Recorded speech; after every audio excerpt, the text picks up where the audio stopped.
Hello and happy Friday. Welcome to the Traxion News, a weekly show presented by this idiot, all about the happenings across motorsport, video games, esports and this here Traxion channel. In just over a week, it is the British Grand Prix here at Silverstone, so everything F1 is heating up. Subscribe if you want to stay in the loop about F1 stuff I will get to. Here's what's going on. After dropping a teaser trailer back in April, Tuesday night's Nacon Connect event revealed a bit more about Test Drive Unlimited's Solar Crown. Set on Hong Kong Island, we were treated to another beautifully crafted, truly stunning trailer, albeit one pre-rendered, much like the first. No gameplay just yet, but the reaction has been pretty promising from those who've been looking forward to this new title. We also got a new release date of the 22nd of September 2022, so we've still got over a year to go until we can get our hands on it. That might explain why there's no gameplay yet, but are you still excited for this game? Let me know in the comment section below.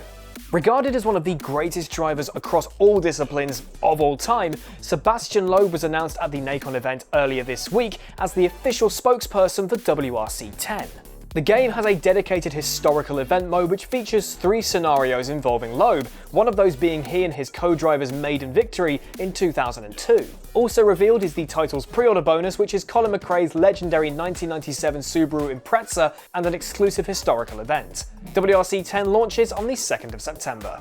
Just a little bit more on Nacon's event earlier this week, we got a bit more information about Rims Racing, more specifically what its pre-order bonuses and deluxe editions are, and what you can start throwing your money at.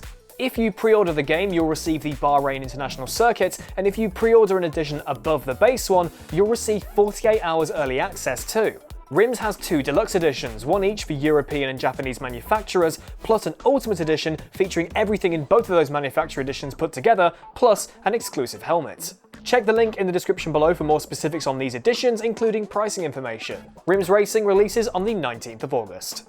In slightly broader gaming news now, Nintendo finally revealed their new Nintendo Switch that's been rumoured for the last, well, ages. And in bad news for quite a few people, it's not the Switch Pro.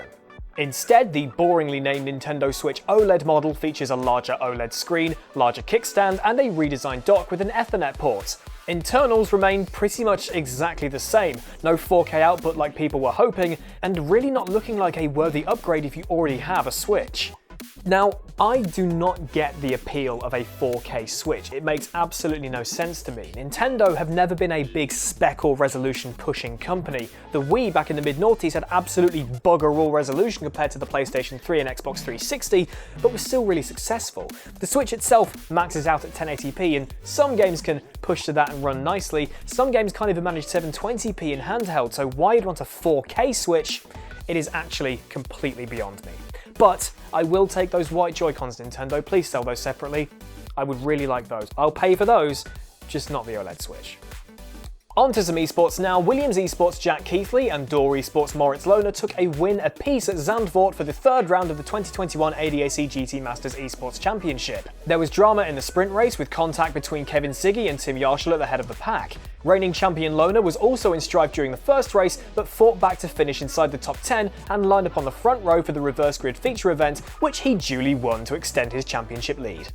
This week on Traxion, I got to play F1 2021 Story Mode Breaking Point, and I've made a nice video about my thoughts on the first hour of that mode. You can check that out right now. John has another bash at breaking a world record in Arts of Rally, and Dave Cam takes you around Snetterton for iRacing Season 3. And finally, on the Traxion podcast, Tom and John discuss which racing games should come back, and thankfully, they did talk about Split Second, as they should do. Coming up on Traxion, it's F1. It's all F1. So if you're excited for F1 2021, we have got a bunch of content coming your way, kicking off with the full review of the game coming early next week, and a bunch of daily videos coming after that, as well as a few long-form series coming for the weeks after. So if you're excited for F1 2021, I'm going to segue straight into the outro, because heck the rules. Please do subscribe to the Traxion channel and ring the bell for notifications. F1 2021 is coming out next week, and after playing some, I'm really excited. Take my money, Codemasters and EA. You've not ballsed up your first game under EA. And that's really good to see.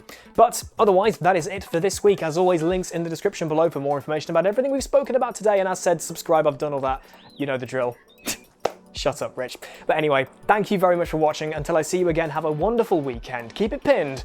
I'll see you next week.